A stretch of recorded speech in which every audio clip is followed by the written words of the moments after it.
5 guarantee ಕೊಟ್ಟಿರೋ ಸರ್ಕಾರ ನೇಮಕಾತಿಯನ್ನು 6ನೇ guarantee ಕೊಡೋಕೆ ಮನಸ್ಸೇ ಮಾಡ್ತಿಲ್ಲ.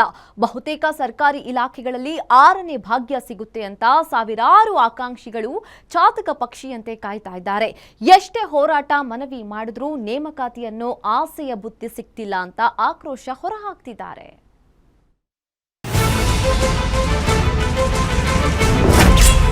ರಾಜ್ಯದಲ್ಲಿ ನೇಮಕಾತಿ ಪ್ರಕ್ರಿಯೆಗೆ ಹಿಡಿತ ಗ್ರಹಣ. ಪ್ರತಿಭಟಿಸಿದ್ರೆ ಧಮ್ಕಿ ಹಾಕಿ ಹೋರಾಟ ಹತ್ತಿಕ್ಕೋ ಕೆಲಸ.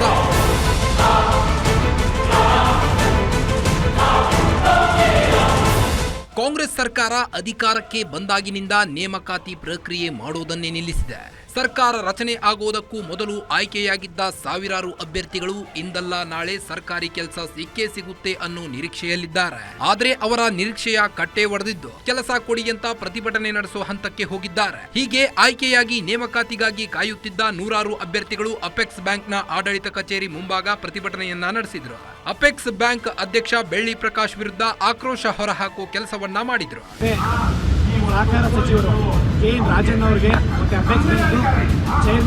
ಅಪೆಕ್ಸ್ ಬ್ಯಾಂಕ್ ಅಧ್ಯಕ್ಷ ಮಾಜಿ ಶಾಸಕ ಬೆಳ್ಳಿ ಪ್ರಕಾಶ್, ಸಹಕಾರ ಇಲಾಖೆ ಸಚಿವ ಕೆಎನ್ ರಾಜಣ್ಣ ಇವರಿಬ್ಬರ ಆಂತರಿಕ ಕಿತ್ತಾಟದಿಂದ ಇದೀಗ ನೂರಾರು ಉದ್ಯೋಗಾಕಾಂಕ್ಷಿಗಳು ಭವಿಷ್ಯ ಇದೀಗ ಅತಂತ್ರವಾಗಿದೆ. ನೇಮಕಾತಿ ಪ್ರತಿ ಕೊಡಿ ಅಂತ ಹೋದೆ ಅಧಿಕಾರಿಗಳು ದಬ್ಬಾಳಿಕೆ ಮಾಡ್ತಾರೆ. ಈ ಕುರಿತ ವಿಡಿಯೋ ಸಾಮಾಜಿಕ ಜಾಲತಾಣದಲ್ಲಿ ವೈರಲ್ ಆಗ್ತಿದೆ. ಇನ್ನು ಈ ಬಗ್ಗೆ ಸಚಿವ ಕೆಎನ್ ರಾಜಣ್ಣ ಅವರನ್ನ ಕೇಳಿದ್ರೆ ಹಾರಿಕೆ ಉತ್ತರ ಕೊಡ್ತಾರೆ. ನೇಮಕಾತಿ ಪ್ರಕ್ರಿಯೆಯಲ್ಲಿ ಕಾನೂನಲ್ಲಿ ಏನಿದೆ, 3 ತಿಂಗಳು ಜನರಲ್ ಬಾಡಿ ಅಂದ್ರೆ ಇವ್ರದ್ದು ಪೀರಿಯಡ್ ಎಕ್ಸ್ಪೈರ್ ಆಗುವಾಗ 3 ತಿಂಗಳು ಮುಂಚೆ ಯಾವುದೇ ನೇಮಕಾತಿದಂತ ಅಲ್ಲ, ಯಾವುದೇ ಪ್ರಮುಖ ನಿರ್ಣಯಗಳನ್ನು ಮಾಡಬಾರ್ದು ಅಂತಕ್ಕಂಥದ್ದು ಕಾಯ್ದೆಯಲ್ಲಿದೆ. ಅದರ ಕಾಯ್ದೆಯಲ್ಲಿ ಆ ಒಂದು ಅವಕಾಶ ಇರೋದ್ರಿಂದ ಅವರು ಮುಂದೆ ಹೂಡಿರ್ಬೋದು ಅಷ್ಟೇ.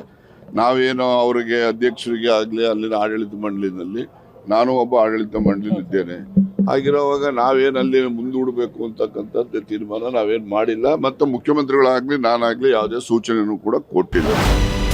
ಕೇವಲ ಸಹಕಾರ ಇಲಾಖೆ ಮಾತ್ರವಲ್ಲ, ಬಹುತೇಕ ಇಲಾಖೆಗಳಲ್ಲೂ ನೇಮಕಾತಿಗಳೇ ಆಗ್ತಿಲ್ಲ. ಅತ್ತ ಸರ್ಕಾರಿ ಕೆಲಸವೂ ಇತ್ತ ಬೇರೆ ಕೆಲಸವೂ ಹುಡುಕೋಕೆ ಆಗದ ಸ್ಥಿತಿಯಲ್ಲಿ ಉದ್ಯೋಗಾಕಾಂಕ್ಷಿಗಳಿದ್ದು ಸರ್ಕಾರ ಆದಷ್ಟು ಬೇಗ ಇಂಥ ಸಮಸ್ಯೆಯನ್ನ ಬಗೆಹರಿಸೋ ಕೆಲಸವನ್ನ ಮಾಡಬೇಕಿದೆ. Ullas S Kiruvase, guarantee news, Bengaluru.